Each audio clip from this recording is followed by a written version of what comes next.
Fala galera, beleza com vocês? Todd na área, fazendo uma revisão agora para a segunda fase do vestibular da UEL 2019. Questões discursivas relacionadas à biologia. Pergunta pro Todd, é o seu canal que está começando agora.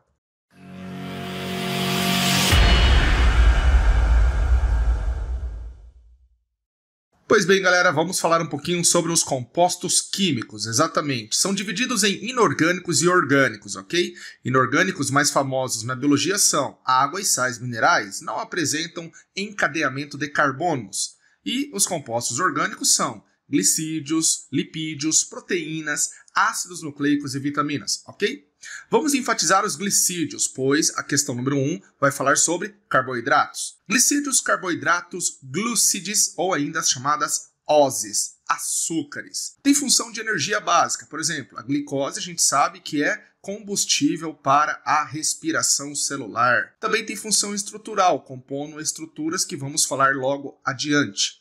A glicose, pessoal, ela é uma aldose. Na verdade, ela é uma polihidroxialdose. O que isso quer dizer? Que apresenta funções de álcoois e também apresenta função de aldeído. A frutose, que não está representada aqui no slide, é uma polihidroxicetose. Os carboidratos têm as seguintes classificações. Pentose, carboidrato com 5 carbonos. Nós temos a ribose, que compõe um RNA, desoxirribose, que compõe um DNA, e ribulose, que faz parte do ciclo de Calvin-Benson, que é uma etapa da fotossíntese. Uma outra classificação é a hexose, carboidratos com 6 carbonos. São famosos glicose, frutose e galactose. Outra classificação está de acordo com a unidade. Os monossacarídeos mais famosos são glicose, frutose e galactose também. Unindo dois monossacarídeos, nós temos os disacarídeos, que os mais famosos são sacarose, lactose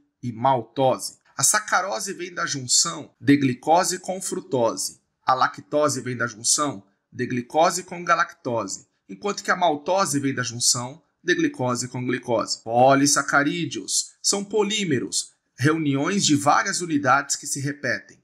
Amido, reserva energética de vegetal. Glicogênio, reserva energética de animal. Celulose, faz parte da estrutura da parede celular de vegetais. Quitina, faz parte da estrutura do exoesqueleto dos insetos. Aqui nós temos uma cana-de-açúcar, sobretudo para simbolizar a sacarose. O açúcar que consumimos é a sacarose. Temos aqui madeira, representando a celulose. Celulose é essa que vai compor a parede celular das plantas, conferindo rigidez a ela. Assim sendo, vamos ler a letra A. Em qual estrutura das células vegetais esse polímero sintetizado em laboratório pode ser encontrado? Qual a sua função nessa estrutura? Então, pessoal, letra A. A celulose ela é um polímero sintetizado em laboratório, que pode ser encontrada na parede celular e sua função é conferir rigidez à parede. Essa é a resposta da letra A, conforme teoria passada anteriormente. B. Tanto polímeros naturais quanto sintéticos têm propriedades estruturais semelhantes. Explique o que é um polímero e cite 2 exemplos de polímeros encontrados nos seres vivos. Letra B, pessoal. O que é um polímero? Todo composto formado por unidades que se repetem, chamadas monômeros. As proteínas, por exemplo, elas são polímeros de aminoácidos. Já os ácidos nucleicos são formados por nucleotídeos. Pessoal, a questão 2 vai falar sobre grupos vegetais, beleza? Grupos vegetais, aí, ó, vamos ver a filogenia. Grupos vegetais. Briófitas, pteridófitas, gimnospermas e angiospermas. Briófitas, musgos representando aqui, gametófita, duradouro e esporófita transitório. Não apresentam flores, são criptógamas e nem grão de pólen, são acifonógamas. Como o porte é diminuto, isto é devido à falta de vasos condutores de seiva. Pteridófitas, samambaias como representantes. Esporófita é duradouro, gametófita é transitório. Não apresenta flor, são criptógamas. E acifonógamas, sem grão de pólen. Não apresentam sementes ainda. Vivem em regiões úmidas e sombrias. São, portanto, ombrófilas. Gimnospermas, semente nua. O pinhão, o pinheiro do Paraná. esporófita duradouro, gametófita transitório. Apresenta caule do tipo tronco, raiz axial pivotante. Folhas acicofoliadas na forma de agulhas. Não apresentam estrutura reprodutiva bela, como uma flor que tu conheces, mas apresenta o estróbilo, cone ou pinha, capaz de produzir o grão de pólen e o óvulo. Do óvulo advém a semente. O grão de pólen nos pinheiros é carregado pelo vento. Polinização essa chamada de anemofilia. São fanerógamos, portanto, com estrutura reprodutiva, e sifonógamas, com grão de pólen, independentes da água para a reprodução pela primeira vez, pois o grão de pólen constrói o tubo polínico. Angiosperma. O grupo mais evoluído, o grupo que sobressai diante das outras plantas. Apresentam frutos que protegem as sementes. Esporófita é duradouro, gametófita é transitório.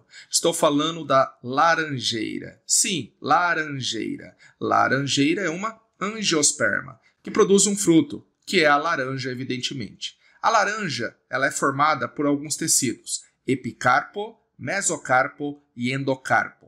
O conjunto de epicarpo, mesocarpo e endocarpo forma o pericarpo. E o fruto, para quem não sabe, quando ele é verdadeiro, ele advém de uma estrutura abaulada que é o ovário da flor. Ovário encontrado na estrutura feminina chamada de pistilo ou carpelo. Tudo bem, galera? Eu sei que a questão vai falar sobre um pêssego. Questão 2. As angiospermas representam a maior parte das plantas atuais do mundo visível. Árvores, arbustos, cactos, gramados, jardins, plantações de trigo e milho, flores do campo, frutas e verduras na macieira, as cores nas vitrines de uma floricultura e plantas aquáticas como lentilhas d'água. Em praticamente qualquer lugar em que você esteja, as angiospermas também estarão. Letra A. Nesse contexto, cite duas características exclusivas desse grupo que contribuíram para essa grande diversidade.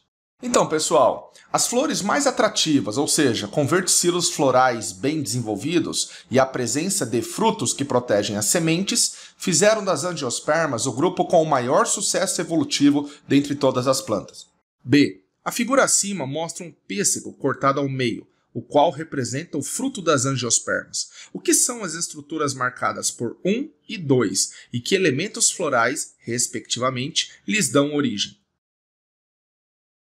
Já na letra B, 1 é o pericarpo. O que é isso? Epicarpo, mesocarpo e endocarpo. E 2 é o caroço que contém a semente em seu interior, ok? O pericarpo ele provém do desenvolvimento do ovário da flor. Já a semente vem do óvulo que foi fecundado. A questão 3 vai falar sobre relações ecológicas. Relações ecológicas é um ramo da ecologia que estuda as interações entre os seres vivos e seguem e obedecem os seguintes tipos: harmônicas ou positivas, desarmônicas ou negativas, intraespecíficas, entre seres da mesma espécie, interespecíficas, entre seres de espécies diferentes. Vamos começar pelas relações harmônicas. Colônia, relação entre seres da mesma espécie, recife de corais, onde o indivíduo permanece conectado a outro. Sociedade, relação harmônica entre seres da mesma espécie, com hierarquia, abelhas, vespas e formigas. Os indivíduos não mantêm elo comunicando-se entre si. Ligação anatômica não existe. Mutualismo, relação onde ambos são beneficiados. Ela é interespecífica. Líquens, bactérias na pança ou no rumen de vacas. E micorrizas são exemplo de mutualismo.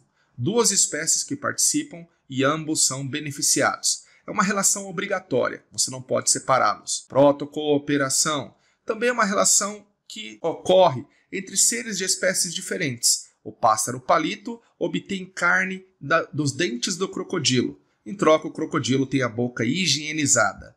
Porém, diferente do mutualismo, não é uma relação obrigatória. Comensalismo, comer restos de comida. Peixe piloto e o tubarão apresentam essa relação. Inquilinismo, relação de moradia, onde uma espécie vive no interior de outra espécie. É o peixe-agulha vivendo no interior do pepino do mar. Relação interespecífica. Já as relações negativas são canibalismo, relação onde um indivíduo come outro indivíduo da mesma espécie. Predatismo, envolve relação de presa e predador, também envolve alimentação. É a leoa correndo atrás da zebra. Parasitismo, temos os parasitas, que podem ser endoparasitas ou ectoparasitas. No parasitismo, ocorre um benefício unilateral, bem como no predatismo. Também nós vemos isso. É também uma relação no parasitismo nutricional, onde tem uma palavra-chave aqui importante: hospedeiro. Amensalismo, relação onde um indivíduo produz uma substância tóxica capaz de afugentar ou matar o outro ser. Geralmente é uma relação interespecífica, entre espécies diferentes. É o fungo penicillium produzindo a penicilina que mata bactérias. Competição, relação intraespecífica entre seres da mesma espécie e interespecífica entre seres de espécies diferentes. O que acontece, galera, é que os dois são prejudicados. Atenção para esse experimento feito pelo Sr. Gauss, na qual provou que duas espécies de paramécium, quando ocupam o mesmo nicho ecológico, competem de tal forma que uma das populações morre, ok? Princípio de exclusão da competição de Gauss. Questão 3. A partir do século XX, as pessoas conseguiram erradicar os lobos de Yellowstone. Na ausência dos predadores, alces e veados invadiram as terras selvagens remanescentes, desnudando árvores ribeirinhas e arbustos, acelerando a erosão e a degradação do habitat das aves e dos peixes adaptados ao antigo ambiente. Em 1995 e 96, o Fish and Wildlife Service, órgão dos Estados Unidos dedicado a preservar a vida selvagem, capturou 2 lobos no Canadá e lançou-os de volta nos 2,2 milhões de hectares do Parque Nacional de Yellowstone e nas áreas de deserto de Idaho. Com isso, os alces reaprenderam a ter cautela enquanto percorriam o campo aberto. Essa paisagem do medo mudou seu comportamento. Em cantos do parque frequentados por lobos e álamos, salgueiros começaram a se recuperar. Com a volta das árvores, vieram castores, pássaros, rãs e peixes. O parque ainda enfrenta muitas dificuldades, mas o retorno dos predadores de topo tem, sem dúvida, ajudado a melhorar o ecossistema. Com base nesse texto, esquematize uma cadeia alimentar que envolva o lobo, o alce e o salgueiro, apontando a qual nível trófico cada um desses organismos pertence. Cite e explique as relações ecológicas interespecíficas nessa cadeia alimentar. Então, pessoal, o que a UEL espera de você, vestibulando? Que você faça um esquema e que você responda da seguinte forma. O salgueiro ele é um produtor fotossintetizante, o alce é um consumidor primário, tem um errinho ali, tá? É consumidor, e o lobo acaba sendo um consumidor secundário, pois se alimenta do consumidor primário. Na questão 4 vai falar sobre zoologia, especificamente dos anfíbios. Zoologia é o estudo científico dos animais, galera. Podemos dividir em invertebrados, que são poríferos, quinidários, plateumintos, nemateumintos, anelídeos, que eu chamei aqui de vermes, esses 3 grupos, moluscos, artrópodos e equinodermos. Todos eles são invertebrados, não formam coluna vertebral, uma vez que não produzem a chamada notocorda. Porífero é o Bob Esponja. Quinidário é a água-viva. Os vermes em questão, nós temos a tênia, a lombriga e a minhoca terrestre. Molusco, galera, caracol, artrópodo, um inseto como uma barata. E equinodermos, a estrela do mar. Já no grupo dos vertebrados, temos peixes, anfíbios, répteis, aves e mamíferos. Eles produzem a coluna vertebral porque são cordados, apresentando notocorda. Vamos falar dos anfíbios, galera. Grupo extremamente importante. Os anfíbios, então, eles são animais vertebrados tetrápodos, cujo esqueleto ele é ósseo. A pele é úmida, sem escamas, com glândulas mucosas, que produz muco, e glândulas serosas, que produz veneno. O sistema digestório é completo, com boca e cloaca, fígado e pâncreas bem desenvolvidos. Na respiração, respiram basicamente pela pele, cutânea, mas ainda existe a respiração branquial, sobretudo na fase larval, pulmonar na fase adulta e bucofaríngea. A circulação é fechada, sendo que o coração apresenta 3 cavidades. Do lado direito passa sangue venoso, do lado esquerdo passa sangue arterial, a circulação é dupla e incompleta. As hemácias apresentam núcleo. A excreção do sapo adulto é ureia. Se fosse na forma larval, seria amônia. Apresentam 10 pares de nervos cranianos. Inauguram tímpano, que faz parte do ouvido médio. A maioria é dioico e são ovulíparos, com fecundação externa e metamorfose em ambiente aquático. O girino transformando-se no adulto, ok? Assim sendo, vamos ler a questão 4.